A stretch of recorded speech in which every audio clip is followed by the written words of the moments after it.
I've always prided myself on my courage and my desire for adventure. By the age of 27, I had crossed Brazil from end to end, hitchhiking and recording my experiences on a blog. The sound of a diesel engine and the rocking of a truck cab were familiar to me. However, one trip in particular would change everything. One day, unusually warm in December, I found myself on the side of a road in Mato Grosso. The relentless sun made the asphalt ripple and the landscape seemed to distort under the intense heat. The feeling of desolation was tangible, and my shadow was my only company. It was then that an old, worn-looking truck with dusty windows pulled up in front of me. Through the dirty glass, I could see a man with deep-set eyes and a look that oscillated between curiosity and malice. "Do you need a lift?" he asked in a deep, husky voice, as if he had just woken up from a long sleep. Instinctively, I felt a shiver run down the back of my neck, but the thought of spending more hours in the sun made me ignore my sixth sense. "I'm going to Goiás," I replied hesitantly. He nodded in approval and opened the creaky door for me to enter the cabin.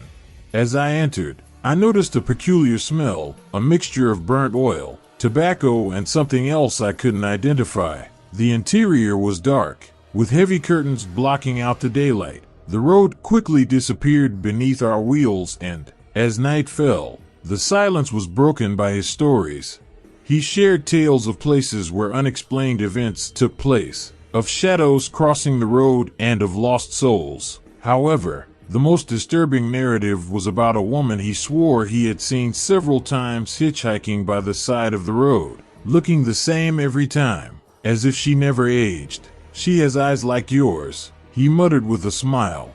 Claustrophobia began to envelop me, and I began to regret all the choices that had led me to that moment. My heart was pounding when he suddenly turned off the main road and onto a bumpy dirt track surrounded by dense forest. My voice trembled as I asked, "Where are we going?"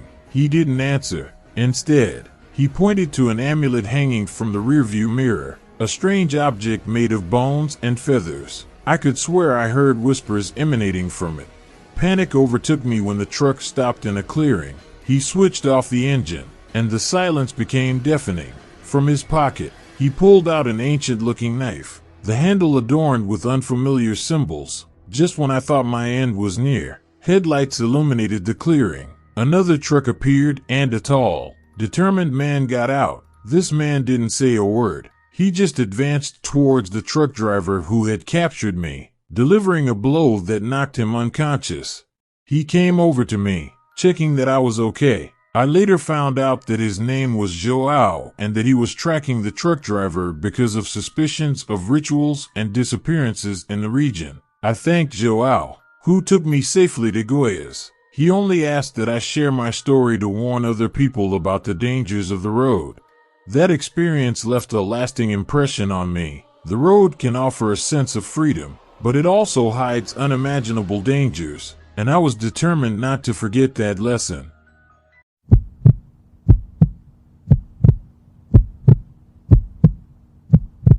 I used to be a truck driver. I had traveled through this country countless times over the years, and I began to feel that I knew every inch of the land. I thought I'd seen it all, but I was wrong. Something extraordinary happened on my last route, something that made me question my sanity and served as a wake-up call for all of us, not just truck drivers, but anyone who travels this vast continent. In any case, I knew that I would never again be able to cross that region on the roads of Mato Grosso do Sul on my way to Bolivia. I had left Sao Paulo the day before with a load of agricultural products, a route I had done many times before. It was the beginning of the second day of the trip, and I had left a truck stop at around 4:15 in the morning. It was still dark outside and the road was practically deserted. I was on one of the long, flat, isolated straights, in the middle of nowhere, when suddenly one of my tires burst. This was nothing new for me. I knew how to deal with the situation. I steered the truck off the road and stopped it carefully. I was frustrated, as I always made sure my tires were in good condition. But unfortunately, sometimes things just happen. I activated the warning lights and got off the truck to put reflectors on the shoulder and assess the damage. As I suspected, The tire was completely destroyed, but I had a spare tire and all the tools I needed to change it. I was about to lose a few hours of my time, and the night wind was blowing strong and cold. After some thought, I decided it would be wiser to wait for dawn, which wasn't that far away. While I waited, I decided to smoke a few cigarettes to calm down. I opened the passenger side door to block the wind and sat on the step, looking out at the vast darkness dotted with stars as I smoked. It was incredibly quiet. I ended up smoking several cigarettes and, when I had finished, I simply threw the ends into the surrounding undergrowth. I admit it was irresponsible behavior, but I quickly learned my lesson. A strong gust of wind hit the door hard, catching me off guard. I didn't have time to avoid the impact, and the door slammed in my face. To make matters worse, I was still holding a lit cigarette, which ended up burning my lips and causing a nasty burn. I pushed the door away from me and cursed as I stumbled to the side of the road. It seemed that this trip was cursed, and to make matters worse, another gust of icy wind blew in from the northeast, as if mocking my situation.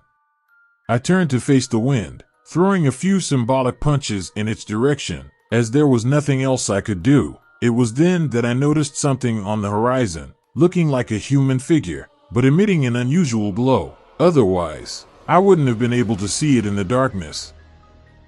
Their presence gave me goosebumps. They were positioned at the top of a small rise, perhaps about 1.5 kilometers away. They were tiny figures, but still visible when I blinked. Surprisingly, they were in the middle of the road. I kept watching as one of them raised his hand in the air, holding what looked like a spear. Little by little, more people appeared behind her from the sides, all emitting the same inexplicable glow. They were waving objects in the air, and there must have been 30 or 40 of them in total. It soon became clear that they were threatening me with their weapons, spears, axes, and bows. At that moment, a feeling of paralysis overwhelmed me. A deafening roar echoed among them as they all started running towards me at the same time. The distance between us would shrink in a matter of minutes. Their speed was supernatural, almost unbelievable. In a state of panic, I realized that the only thing I could do was climb into the cabin and hide. However, when I went up and tried to open the door, I discovered that I had locked it from the outside, and the keys were still inside the cabin. I blamed myself for such stupidity, but nothing could stop this army of apparitions from approaching me. I decided to face them head-on, deciding that if it was my destiny to die there, it wouldn't be by running away or hiding. I would face my destiny head-on. In a matter of moments, they were just seconds away, rushing across the land like the wind, shouting their war cries and ready to attack me with their primitive weapons. It was then that my epiphany came in the final moments. These were the lost souls of the natives who had defended this land as sacred. To them, it meant everything, while to me, it was just an arid expanse of dust and bushes being paved into a road, without me even stopping to appreciate it. For a moment, I thought I deserved what was about to happen. Even if I wasn't responsible for the murder or the paving of the road, my repeated driving over their graves was enough to provoke such a reaction. I wondered why they had blown my tire. But then, as the sun rose, something divine happened. When the first rays of daylight touched those glowing figures, they simply faded into a fine, ethereal morning mist, almost taking me with them on a strong wind. I stood there watching the sunrise until a truck rushed past and snapped me out of my trance. It was at that moment that, for the first time in years on the road, I realized how frightening that sound was.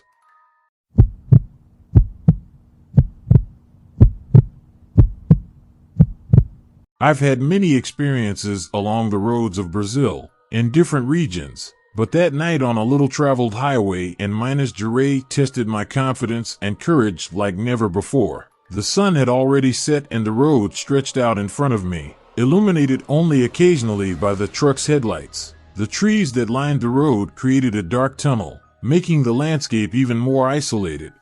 My faithful road companion, the radio that had accompanied me on countless journeys, began to have problems. All the stations I tried to tune into only got static. Then, in the midst of the interference, an old tune came on, a waltz. The song had a sad tone and somehow seemed familiar as it played. I spotted a dim light in the distance. It was an old, worn-out gas station, a kind of oasis of civilization on that desolate road. I decided to stop and stretch my legs and have a coffee.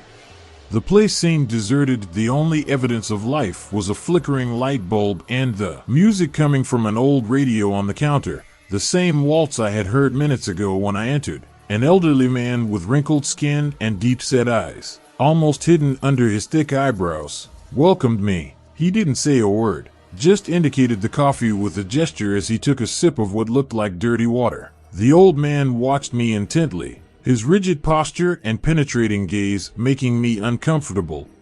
I tried to strike up a conversation, asking him about the road and the waltz he was playing. He just whispered that the music was special, telling a story of the region, a story of love and tragedy. Intrigued, I asked him to share the story with me. Many years ago, he said, a young truck driver fell in love with a local girl. They used to meet exactly where we are now, but the girl's father, a strict and cruel man, found out about the relationship and, in a fit of rage, took the young man's life under the light of this post. The girl, devastated, ended her own life days later, dancing the waltz she loved so much before hanging herself from a nearby tree. The story shocked me deeply, and I looked around, noticing that everything seemed even darker. That's when I noticed an old portrait hanging on the wall. The young man in the picture, the truck driver in the story, bore an uncanny resemblance to me. The old man noticed me staring at the portrait and let out a hoarse laugh. I see you've noticed the resemblance. Many people say you look alike, but don't worry, he's at peace now. Desperate to leave the place, I quickly paid and got back into the truck. However, when I tried to start it, the engine refused to work. Then, through the rearview mirror, I saw a female silhouette dancing to the sound of a waltz, next to a tree. Shocked by the story, I looked around and everything seemed darker. That's when I noticed an old portrait hanging on the wall. The young man still in the picture, the truck driver in the story, bore an uncanny resemblance to me. The old man noticed me staring at the portrait and let out a hoarse laugh. I see you've noticed the resemblance. Many say you look alike, but don't worry, he's at peace now. Desperate to get out of that place, I quickly paid and got back into the truck, but when I started it, the engine refused to start. Then, through the rearview mirror, I saw a female silhouette dancing to a waltz on a nearby tree. Desperately, I tried one more time and the truck roared to life. I sped away as fast as I could, leaving the post and its chilling history behind. However, even now, whenever I close my eyes, I see the girl dancing under the tree and hear the melody of that waltz. Remembering the lonely Minas Gerais road and the night I almost became part of its legend.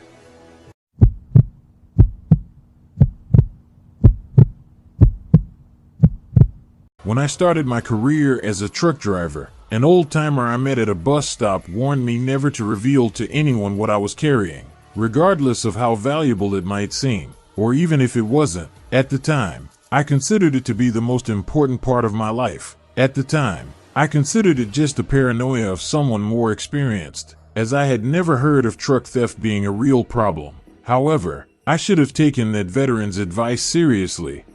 I was just starting out as a truck driver and was loving it. Now, I practically can't continue in this business for the rest of my life, unless I can save up enough money to buy my own truck instead of renting it out on contract. My problems began when I started driving at night to avoid traffic and have quieter journeys. Many people told me it was a smart strategy, until the night my truck broke down at around 2 in the morning in the middle of nowhere. However, I found that driving at night made me vulnerable, and not just for that reason. One night, I made the decision to stop at one of the most suspicious resting places I'd ever seen, at around 3 in the morning, and I needed to rest before continuing the journey. However, I didn't expect the place to be as sinister as it was. It seemed almost abandoned, with few people around. Perhaps I should have followed my common sense and continued on to the next stop, but I didn't feel like it.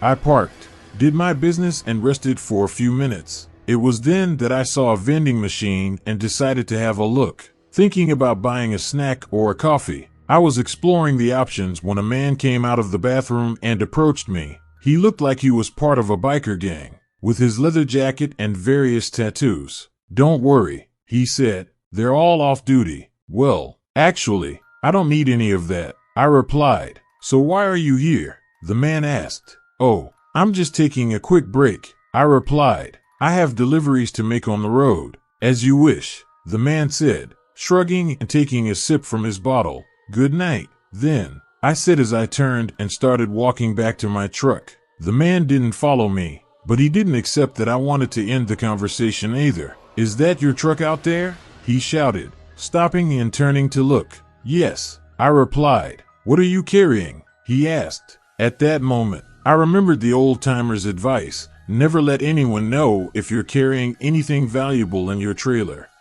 I was momentarily confused, trying to find a lie that sounded plausible. Just toilet paper? Finally, I replied with a calm countenance. Just toilet paper. The man let out a laugh, and I could tell by the look on his face that he was aware of my dissimulation.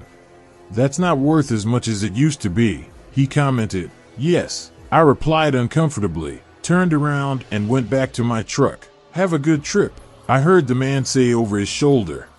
I got into my truck and set off immediately. A dark feeling hung over the whole situation, and I knew I might be reacting too late. However, I had to keep going, because I was aware that I was lying. In fact, I wasn't carrying toilet paper. I was carrying various drugs for a pharmaceutical company, many of which had a high value on the black market, such as opioids, amphetamines, and even insulin, which was extremely expensive in this country. Unfortunately, my haste in leaving the scene could have suggested that I was carrying something valuable enough to be stolen. I had barely started down the road when a motorcycle pulled out in front of me, abruptly slowing down.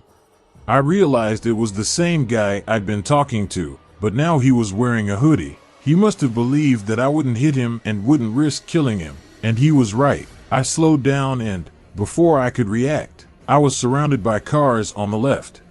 It was then that I saw a vending machine and decided to have a look, thinking about buying a snack or a coffee. I was exploring the options when a man came out of the bathroom and approached me. He looked like he was part of a biker gang, with his leather jacket and various tattoos. Don't worry, he said, they're all broken. Well, actually, I don't need any of that, I replied. So, why are you here? The man asked. Oh, I'm just making a quick stop, I replied. I have deliveries to make on the road. As you wish, said the man, shrugging and taking a sip from his bottle. Good night, then, I said as I turned and started to walk back the way I'd come. The man didn't follow me, but he didn't accept that I wanted to end the conversation either. Is that your truck out there? He shouted, stopping and turning to look. Yes, I replied. What are you carrying? He asked. It was at that moment that I remembered that veteran's advice, never let anyone know if you're carrying something valuable in your trailer. I was momentarily confused, looking for a lie that sounded true. Just toilet paper? Finally I answered. Only toilet paper. The man let out a laugh and, from the look on his face, I could tell he was aware of my dissimulation. That's not worth as much as it used to be, he added. Yes, I replied uncomfortably, turned around and returned to my truck. Have a good trip, I heard the man say over his shoulder.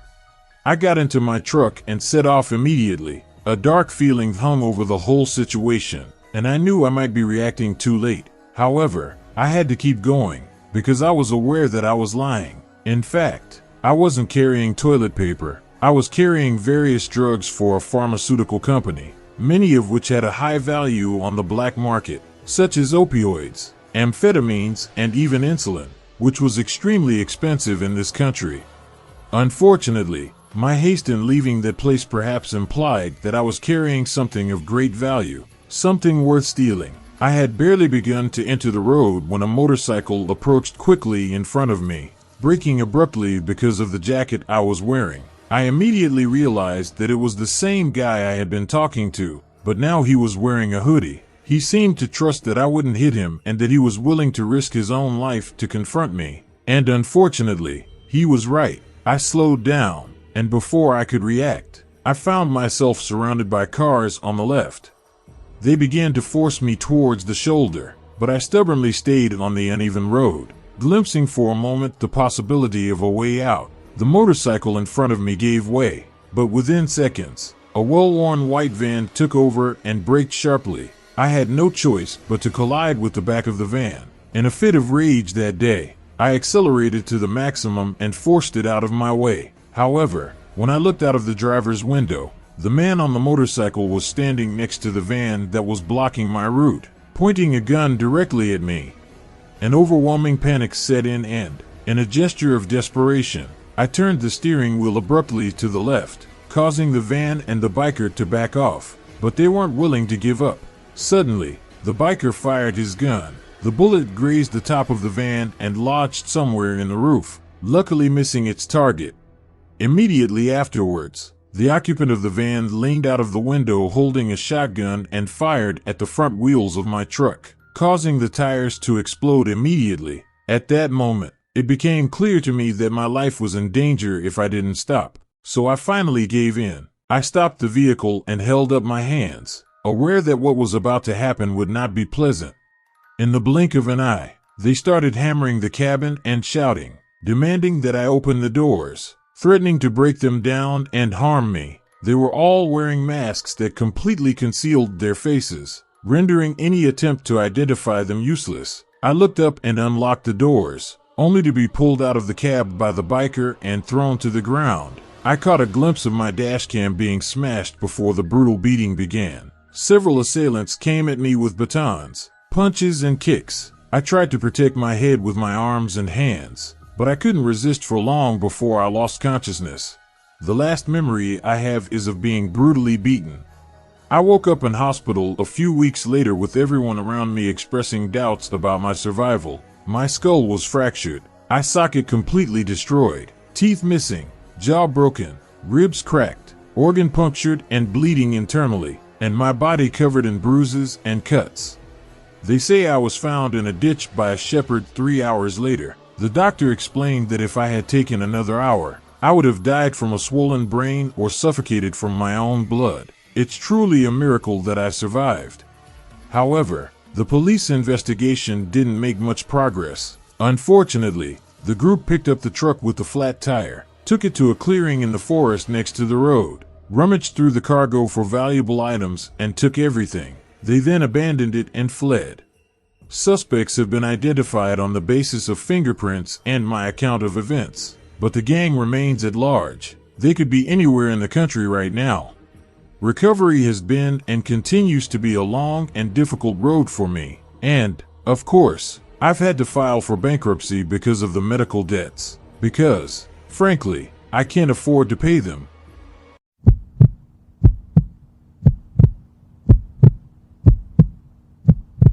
When I started my career as a truck driver 20 years ago, the world seemed simpler. However, what happened one night on the BR-116 made me realize that there are things that headlights can't reveal. It was October, the month when scary stories come to life. The BR-116, which cuts through much of Brazil, has always been famous for its challenging stretches and peculiar stories. However, I had always scoffed at them, until that night. I was driving at a steady pace, listening to a radio program aimed at truckers. At one point, a listener called in to tell an urban legend about a truck driver who lost his life in an accident and now wandered the road hitchhiking for unsuspecting motorists. According to the legend, whoever picked him up would never be seen again. The story was frightening, but as I was used to long nights on the road, I laughed it off and continued my journey. A few hours later, the radio began to fail. A dense static settled in, interrupting the programming. I tried to adjust the buttons to tune in, but all I could pick up was a distant murmur that repeated incessantly, "Hitchhiking. Please, hitchhiking." I turned off the radio, attributing the interference to poor reception. It was almost midnight when, on the most deserted stretch of road, I spotted a figure by the side of the road, a man in dirty, torn clothes waving frantically. I hesitated. The radio story still echoed in my mind, but my compassion spoke louder. I stopped the truck and opened the door for the stranger. He walked in without saying a word. He looked exhausted, unshaven, and empty-eyed. When I asked him where he was going, he just mumbled, "As far away as possible." His hands were freezing, and an uncomfortable feeling spread through the cabin. As the journey went on, I tried to strike up a conversation with the passenger, but he was reticent, responding only with mumbles. Time seemed to drag on. The road ahead stretched on endlessly, and the landscape remained unchanged, the same tree, the same curve, as if trapped in an endless cycle. Then he broke the silence, his voice echoing like a distant whisper, "You shouldn't have stopped." I felt a shiver run down my spine. I turned away, but he was no longer there. Just an old newspaper from 10 years ago, with the headline of a tragic accident involving a truck driver on the BR-116. Suddenly, the truck became difficult to control. The brakes failed and the steering wheel locked. In desperation, I forced the steering wheel in an attempt to keep the truck on the road, but it skidded into a ravine. When I regained consciousness, I was lying on the side of the road, with the first rays of sunlight illuminating the landscape. My truck was a few meters away, unharmed. I stood up in a daze, trying to understand what had happened. A truck pulled up next to me and a man got out, asking if I was all right. I told him what had happened, and he looked at me with concern. He shared stories of other truck drivers who had had similar experiences on that stretch of the BR-116, tales of phantom hitchhikers, time lapses, and unexplained accidents. He advised me to avoid that road at night and to keep the faith, as the road had its own enigmas. I thanked him for his advice and continued my journey, still in a daze. Nowadays, I avoid the BR-116 whenever I can, and when I hear stories of hauntings, I no longer dismiss them. There are things that logic cannot explain and shadows that light cannot dispel, and sometimes, in the solitude of the road, they emerge, reminding us that we are not always alone.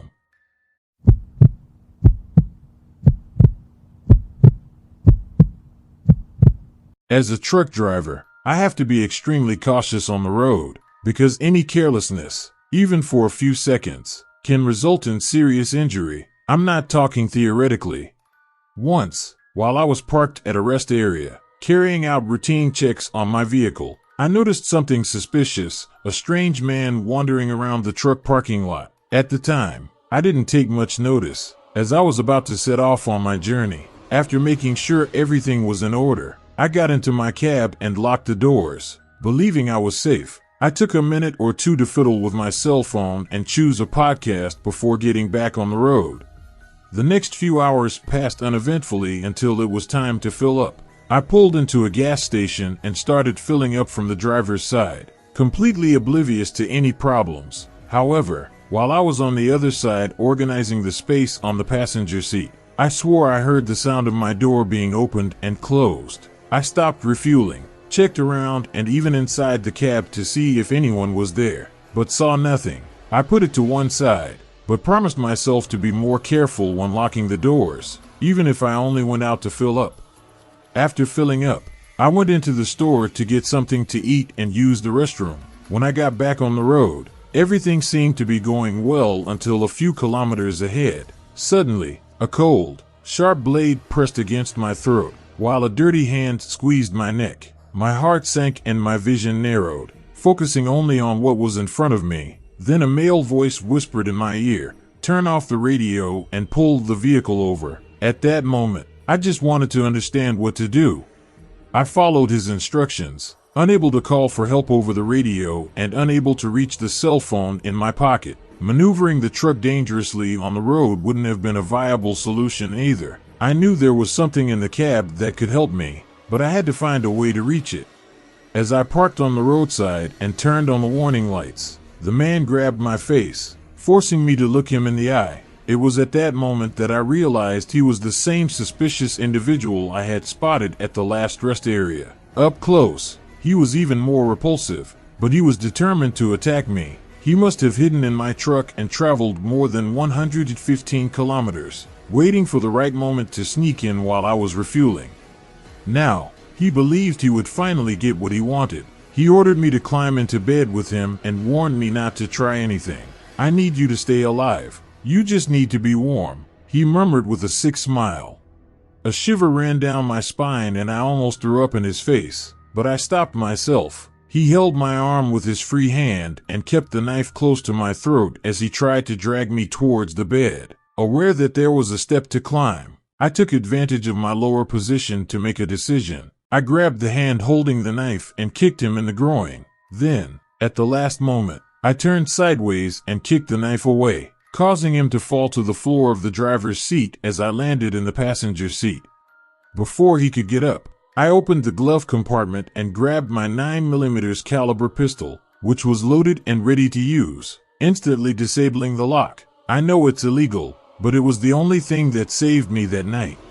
I pointed the gun directly at him and demanded that he leave my truck. He was reluctant to drop the knife, but raised his hands and started out the door. I kept pointing the gun at him as he approached the exit, and just as he was about to close the door, he grabbed the jamb. I decided to let go of the door completely and kicked it open. He lost control and was thrown towards the road, but didn't touch the ground. Just then, a car drove past at high speed, and the assailant crashed straight into the windshield of an innocent bystander's vehicle.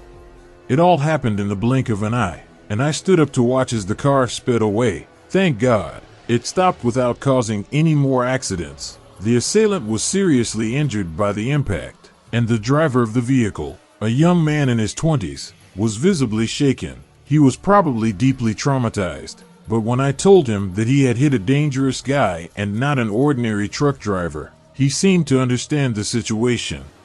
Unfortunately, I lost my job completely because of this situation and was unemployed for the entire lockdown period. I'm still trying to find another company to get a new transportation contract, but it's been an arduous task due to my background. My family believes that I should look for a safer job, away from the truck, but I don't want this incident to destroy my career. It's been 15 years as a truck driver, and this is the only slip-up I've ever made. And it wasn't even to do with trucks. It was just because some guy thought I was vulnerable.